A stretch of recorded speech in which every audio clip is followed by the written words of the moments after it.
Yesu ukaokolewe. Ili uwe salama. Njoo kwake Yesu uokolewe.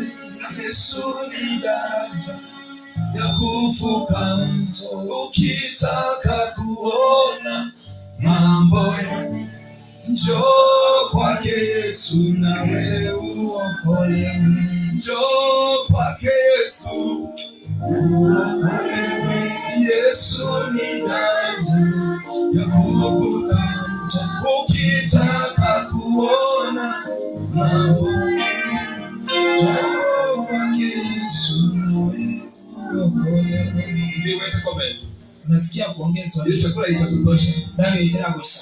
Hiyo chakula itakutosha. Ndio itakutosha. Ndio wangapi hawajatosheka wanasema tuongeze. Bali kama kama isare kama hiyo mente. Wangapi wanasema waongeze. Bali kama watu ya mente. Sasa sina mengine ya kuongeza. Tabu atia ndio comment.